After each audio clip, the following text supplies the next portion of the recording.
আজকের ব্লগে আপনারা দেখতে পারবেন যে আমি কীভাবে বাংলাদেশে যে সবাইকে সারপ্রাইজ দিব। এটা বেসিক্যালি একটা সারপ্রাইজ ব্লগ হতে যাচ্ছে। তো এখানে আমি A to Z যা যা করবো সব কিছুই আপনাদের সাথে শেয়ার করছি। তো হাই এভরিওয়ান, আজকের ব্লগে আপনারা দেখবেন হচ্ছে আমি আসলে বাংলাদেশে যাচ্ছি কাউকে না বলে, আমি আর আমার হাজব্যান্ড। তো এটা একটা সারপ্রাইজ থাকবে। আমি এখন কালকে ফ্লাইট, আজকে আমি জাস্ট সব কিছু রেডি করতেছি। তো ভাবলাম একটা ক্লিপ নিয়ে নিই আপনাদের জন্য। তো I am too much excited, কারণ কেউ জানে না, কিছুই জানে না। তারা সবাই মনে করতেছে যে আমরা নভেম্বর বা ডিসেম্বর মাসে যাব, বাট না, আমরা ঈদেই যাচ্ছি। ঈদের আগে যে সারপ্রাইজ দিব, ঈদ করব এখানে। তো দেখতে থাকেন কি হয়, পুরা জার্নি আপনাদের সাথে শেয়ার করব। এই তো সকাল 4:30 বাজে উঠে আমি রেডি হয়ে নিয়েছি। এখন আমরা এয়ারপোর্টের উদ্দেশ্যে যাচ্ছি। তো এখান থেকে যেতেও আমাদের 1 ঘন্টার মতো টাইম লাগবে। দুইজনই অনেক সকালে উঠেছি, তাই ভাবলাম যে আগে আমরা ব্রেকফাস্টটা করে নিই। তাই আমরা 7-Eleven-এ চলে যাই, আর ওখান থেকে আমরা এখন ব্রেকফাস্ট নিব। তো এখন আমরা আছি হচ্ছে 7-Eleven-এ, খাবার নিয়ে নিছি অলরেডি। তো ব্রেকফাস্ট করব গাড়িতে। এখানে একটা ব্রেক নেওয়াটা দরকার ছিল, তাই আপাতত ব্রেকে আছি। একটু পর আবার স্টার্ট হবে জার্নি। আজকের ওয়েদারটা সুন্দর। দেখা যাক বাংলাদেশের অবস্থা কি, যে যেতে যেতে অসুস্থ না হয়ে যাই। অলরেডি আমার একটু সিক লাগতেছে, ঘুম হয়নি কালকে রাতে। তা এখন কফি না খেলে আসলে মনে হয় না যাইতে পারবো, তাই এখন কফি নিচ্ছি। কফি নিতে গেছে অলরেডি। তো দেখি আর 1 ঘন্টার মধ্যে মনে হয় পৌঁছায় যাব নারিতাতে। কি পছি, এই তো চলে আসছে। ইগনোর মাই ব্যাকগ্রাউন্ড, বর্তমানে কার্টুন দিয়ে ভরা। এটা খুব দরকার ছিল, মনে হচ্ছে যে ঠান্ডা লেগে গেছে।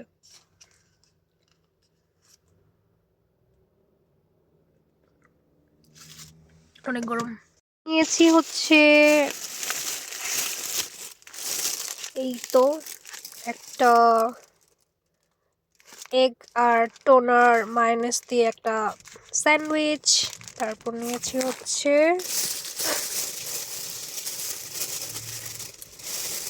একটা অনিগিরি নিয়েছি টোনার মায়োনেজের, আমার কাছে এটাই বেশি ভালো লাগে। সাথে একটা মনস্টার নেওয়া হয়েছে আর কফি। এই তো তো আমরা এখন একটা পার্কিংয়ের এরিয়াতে আসছি। এখানে হচ্ছে আমরা আমাদের গাড়িটাকে 1 মাসের জন্য রেখে যাব। এটার নাম হচ্ছে স্কাই পার্কিং। তো এখানে আমাদের গাড়িটা ঠিকঠাকভাবে 1 মাস রেখে দেওয়া হবে। পরে আমরা যখন আবার ব্যাক করবো, এখান থেকে আমরা গাড়ি নিই, তারপর আবার বাসায় ব্যাক করবো। তো এখন এটার ফর্মালিটিস চলতেছে। দেন আমরা এখান থেকে, ওরা আমাদেরকে এয়ারপোর্টে নামায় দিবে ওদের গাড়ি দিয়ে। তারপরের জার্নি দেখাচ্ছি। 今日は宅配機ですよね。は T1 ね。 তো এই তো এখন আমরা এয়ারপোর্টে চলে আসছি, আমাদেরকে ওরা নামিয়ে দিয়ে যাবে এখন। আমার কাছে ওদের সার্ভিস খুবই ভালো লাগছে, সত্যি বলতে ওদের সব কিছুই ভালো ছিল। এখন যাওয়ার পর দেখতে পারবো যে আমাদের গাড়িটা সেফভাবে ছিল কিনা। এই তো আমরা কিছুটা বুমারিং করছিলাম। আসলে আমরা খুবই এক্সাইটেড ছিলাম, কারণ সবাইকে সারপ্রাইজ দিব। এয়ারপোর্টে আসার পরে এখন আমরা লাগেজগুলোকে আগে দিয়ে দিচ্ছি। এটা ছিল মেইন প্যারা, কারণ অনেক বেশি আমাদের হয়ে গেছে জিনিসপত্র। এত জিনিস নেওয়াটা আসলে খুব টাফ, কিন্তু যেহেতু বাংলাদেশে যাচ্ছি, সো অনেক মানুষের গিফটস আছে।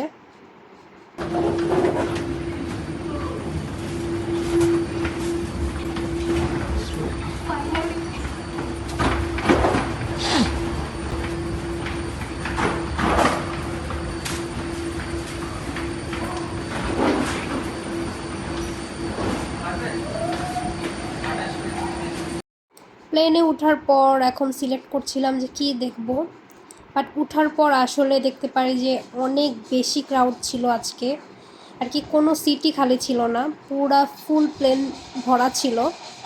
তা আমি এখানে দেখছিলাম কি দেখা যায়, আসলে তেমন কিছু পাচ্ছিলাম না। ওকে, অলরেডি আমি প্লেনে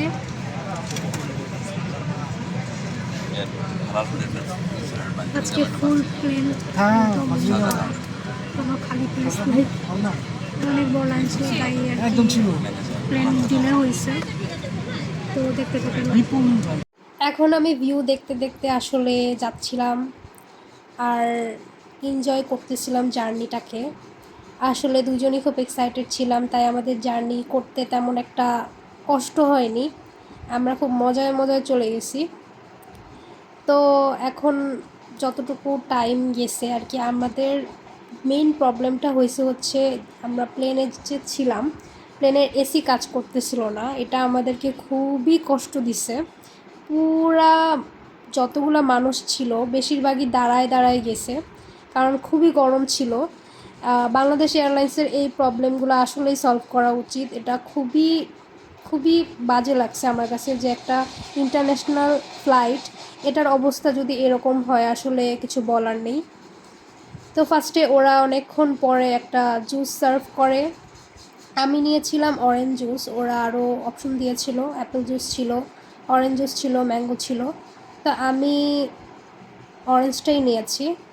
তো এখানে আমরা একটা মুভি অন করি, যেহেতু আমি কিছুই পাচ্ছিলাম না নর্মালটাতে, তাই ল্যাপটপে মুভি অন করি।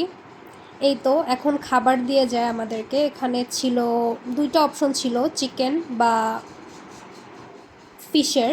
তা আমি চিকেন আইটেমটা নিয়েছিলাম আর আমার হাজব্যান্ড নিয়েছিল হচ্ছে ফিশেরটা। আমার কাছে চিকেনটাই ভাল লাগছে টু বি অনেস্ট, আমার কাছে ফিশেরটা অতটা ভাল লাগে নাই আর কি, আমি ওটাও টেস্ট করে দেখেছিলাম তাই বলতে পারলাম। এখানে একটা এই যে ফিশ কারিটা দেখতে পাচ্ছেন এরকম ছিল, আর স্টিম রাইস ছিল, আর আমারটাতে ছিল স্টিম রাইস আর চিকেন। তো আমি খাচ্ছিলাম আর বলবো যে ওদের যেই খাবারের কোয়ান্টিটি ছিল মোটামুটি ঠিক ছিল।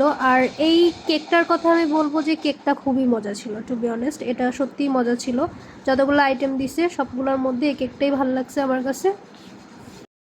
তারপর ওরা কোকা কোলা দিয়েছিল, ওটা খাচ্ছিলাম। আর সত্যি বলতে প্লেনে আমি এক বিন্দু ঘুমাতে পারিনি, কারণ অনেক বেশি গরম ছিল, তো এইটা আসলে খুবই কষ্টকর ছিল আমাদের জন্য।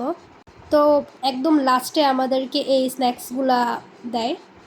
এখানে একটা ফিশ স্যান্ডউইচ ছিল আর হচ্ছে একটা কেক ছিল। ফাইনালি ল্যান্ড করেছি। তো এই তো বাংলাদেশে ল্যান্ড করে ফেলেছি আমরা, এখন বাসায় যাওয়ার পালা। খুবই এক্সাইটেড ছিলাম এই টাইমটায় যে কখন যাব বাসায়। তো এখন নামার পরে ফর্মালিটিস শেষ করে আমরা উবার ডাকি, উবার ডেকে আমরা কতক্ষণ ওয়েট করতে হয়েছে। গাড়ি আসার পরে আমরা চলে যাই ফার্স্টে আমার ননাসের বাসায়।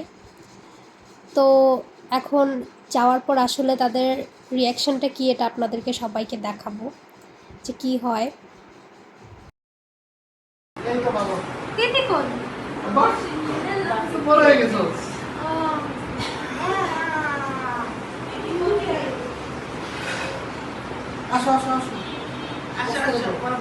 তো বাসায় ওর ভাগ্নি ছিল না, তিথি, তো ওকে আমরা সারপ্রাইজ দিতে ওর কোচিংয়ে গিয়েছিলাম।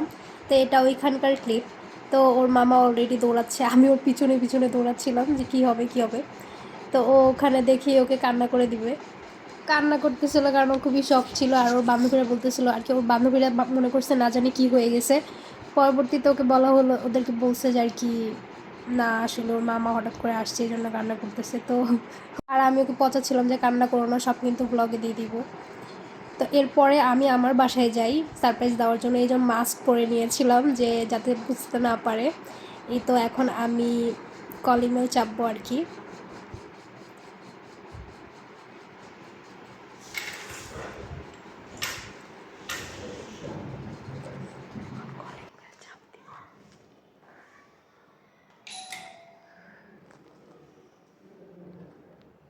দরজা খুলেছে আমার বোন, তো ও দেখে ফার্স্টে একটা হাসি দিছে আর কি। মেনলি বেশি শখ খেয়েছে আমার আম্মু।